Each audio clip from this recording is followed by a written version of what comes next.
Jingga berjongkok di depan lemari, sibuk memilih pakaian dari tumpukan yang terlipat rapi di dalamnya. Lalu ia menarik celana training warna hitam dan kaos oversize warna putih dari sana. Setelah itu, Jingga mengenakan pakaian tersebut dan mencepol rambutnya.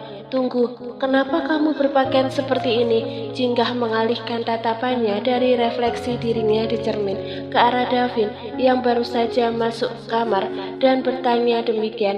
Pintu di belakang pria itu tertutup dengan sendirinya. Mata Davin meneliti tubuh Jingga dengan alis terangkat. "Aku mau mulai yoga hari ini kan? Rini sudah menghubungi aku, katanya sekarang dia lagi di jalan." Davin menahan tawa. "Kamu terlihat seperti anak SMA yang mau mengikuti pelajaran olahraga," katanya seraya menghampiri Jingga. "Anak SMA?" Jingga melihat dirinya sendiri di cermin untuk memastikan kebenaran ucapan pria berkaos putih dan celana selutut di sampingnya itu. "Benar juga, celana training ini mengingatkan aku pada masa-masa SMA. Biar memudahkanmu dalam bergerak, jangan pakai baju yang kedodoran." Davin mengusap perut Jingga dengan iseng saat ia berjalan melewati wanita itu di belakang menuju ke dekat lemari. "Pakai yang lebih simpel saja, Jingga. Tunggu, biar aku pilihkan pakaian yang cocok untukmu." Mata Jingga mengerjap sambil memperhatikan Davin yang berjongkok dan mengubek-ubek pakaian di dalam lemari. Tiba-tiba Jingga merasa kesal karena Davin malah mengacak-acak tumpukan pakaian itu dulu. Jingga tidak berani protes, tapi sekarang, tunggu. Davin mendongak. "Kenapa?" Jingga menelan salivah dan memberanikan diri untuk berkata, Jangan mengacak-acak pakaianku seperti itu." Davin mengerjap. "Siapa yang mengacak-acak? Aku cuma mau ngambil pakaian kamu. Tapi coba lihat, pakaian itu jadi berantakan." Kepala Davin berputar menatap ke dalam lemari, lalu meringis kecil sambil menggaruk tengkuk. "Itu karena aku sangat jarang mengambil pakaianku sendiri," gumamnya. "Semuanya selalu disiapkan olehmu, jadi aku kurang familiar dengan hal-hal seperti ini." Davin kembali mendongak menatap Jingga dan mengulas senyum kecil.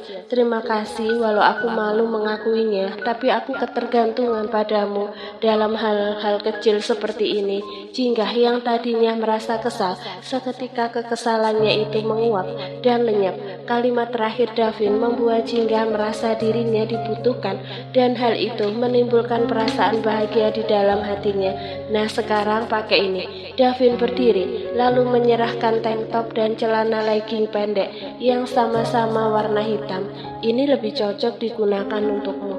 Mata Jingga terbelalak. "Aku harus pakai baju ini?" "Iya Tuhan," bagi Jingga, "itu cantik sekali." "Jangan malu." Satu sudut bibir Davin terangkat. "Kalau kamu pikir pakaian ini cantik, kamu salah. Masih ada yang lebih cantik yang harus kamu gunakan nanti saat berdua denganku.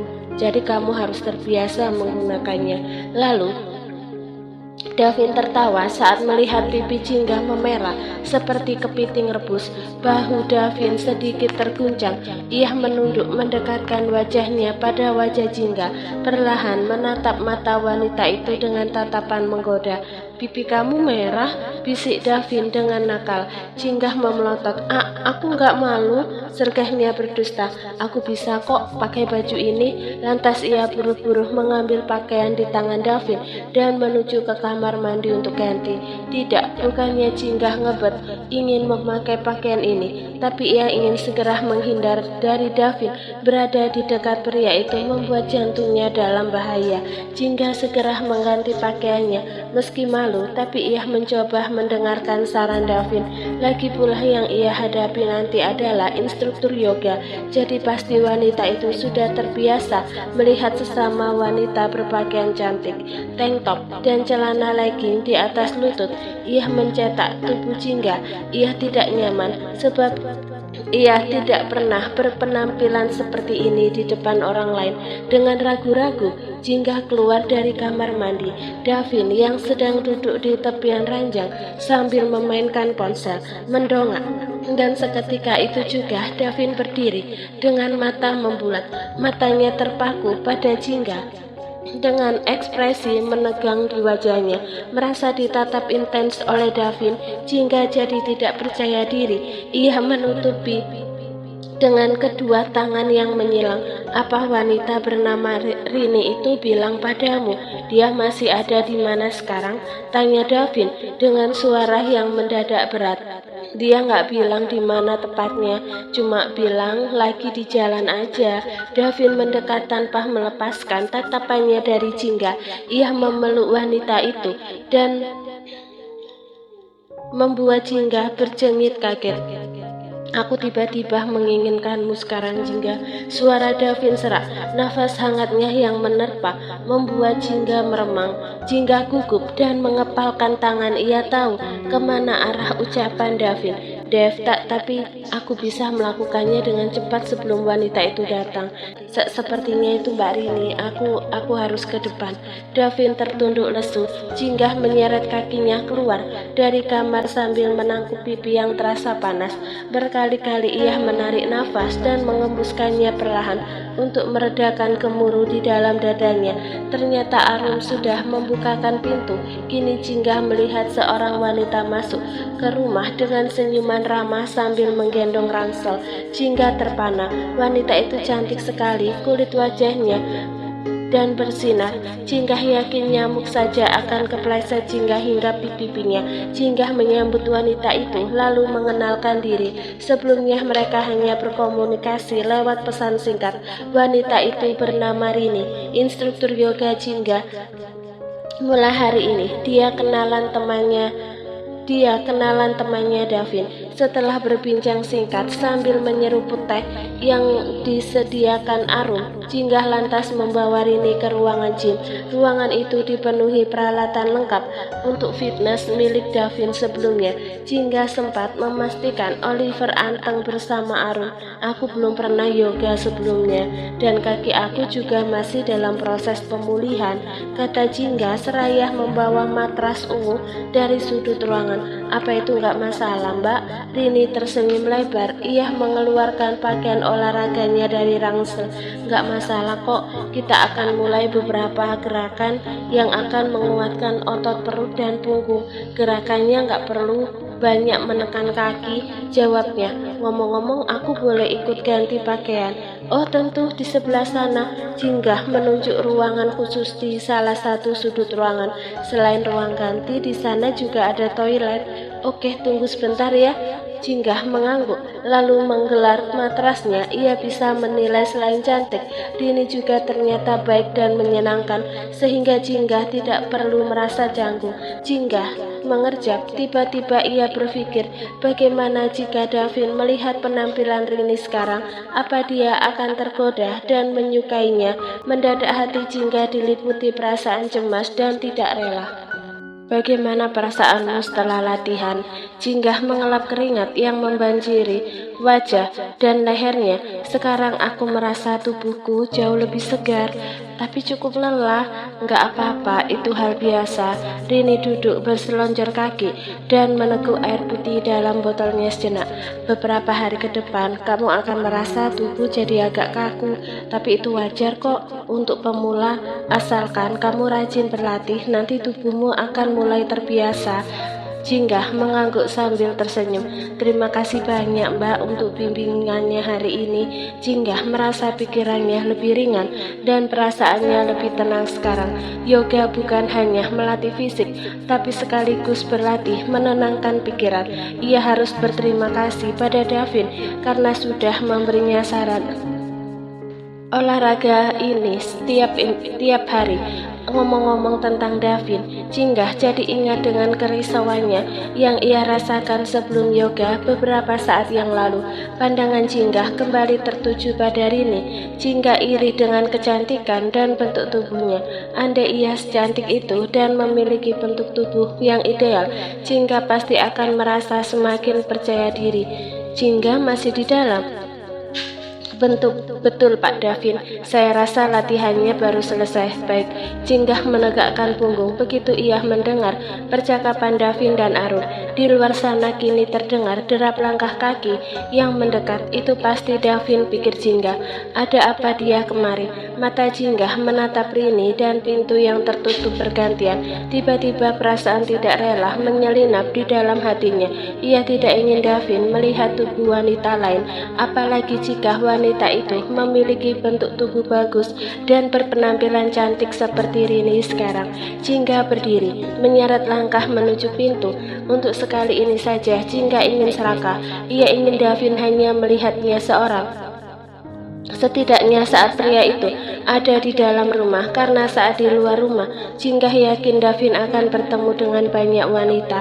Namun Jinggah terlambat. Pintu di hadapannya tiba-tiba terbuka dan Davin muncul di sana. Davin menatap Jinggah dan Rini bergantian. Tatapannya sulit sekali diartikan. Sudah selesai latihannya?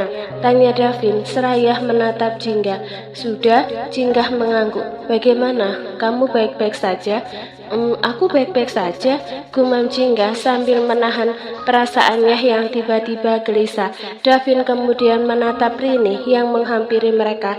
Terima kasih bimbingannya. Seperti yang kita bicarakan waktu itu, Jinggah akan berlatih setiap hari Sabtu siang dan Rabu sore. Rini tersenyum dan mengangguk. Baik, tadi juga saya dan Jinggah sudah membahas tentang itu. Jawabnya, untuk pemula yang baru berlatih yoga, Jinggah sudah melakukannya dengan baik hari ini.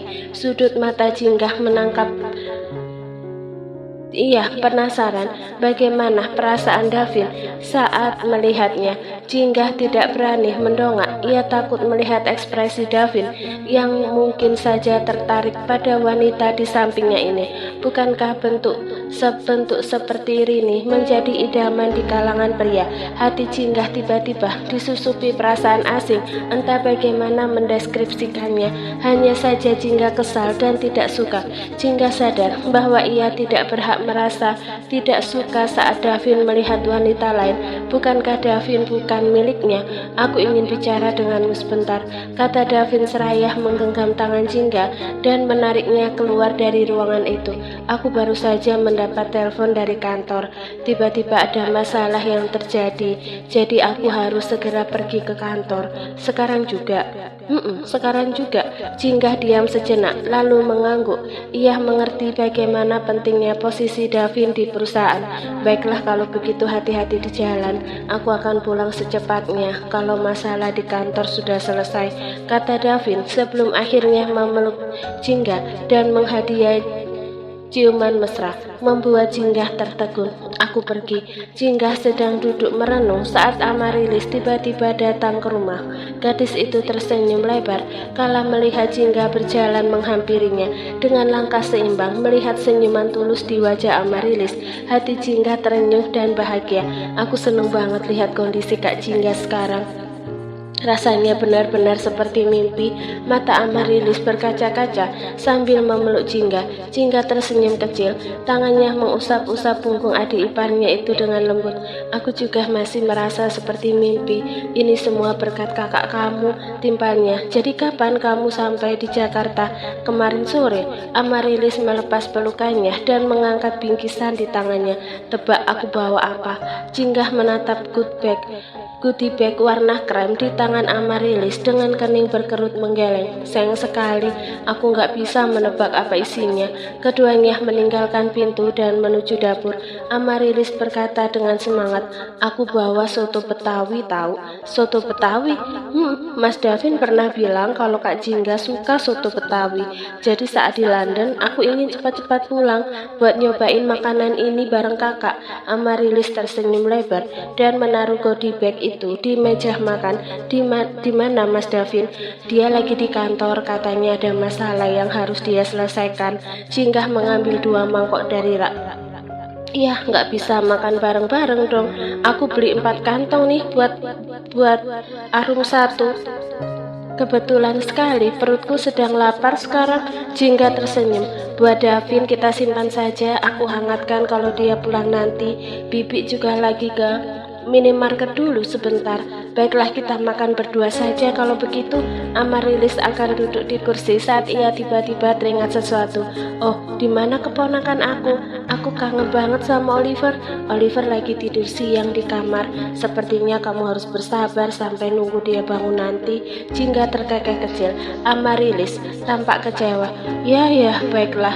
Sekarang mari kita makan. Hubungan mereka semakin hari semakin dekat. Sebelumnya Jingga tidak pernah menyangka akan mengobrol dengan Amarilis sampai seakrab ini. Kehidupan Jingga perlahan mulai berubah. Kebaikan demi kebaikan satu persatu menghampirinya.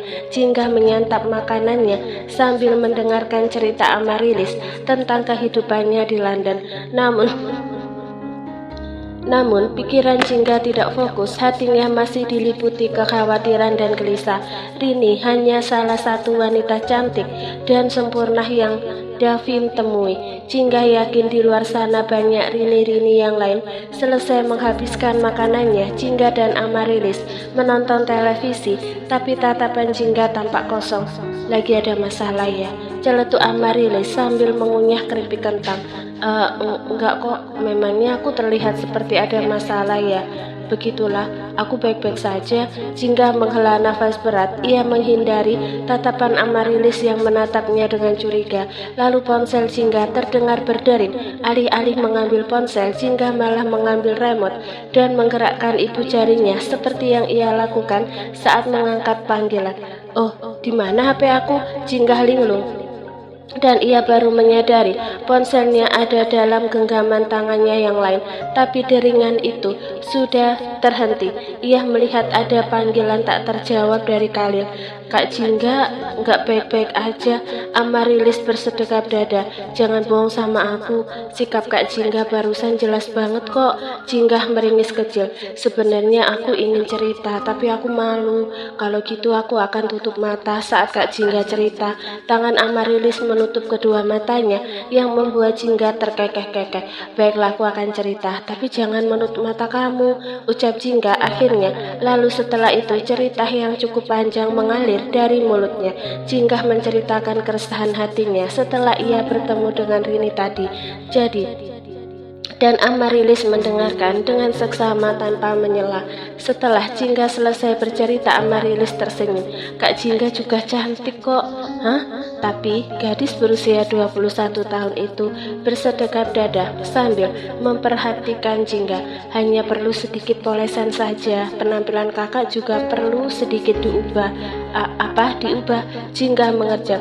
Baiklah, setelah Oliver bangun, ayo kita pergi keluar, seru Amarilis sambil mengeluarkan ponsel dan mengedipkan sebelah matanya pada Jingga sebelum kemudian ia menghubungi seseorang.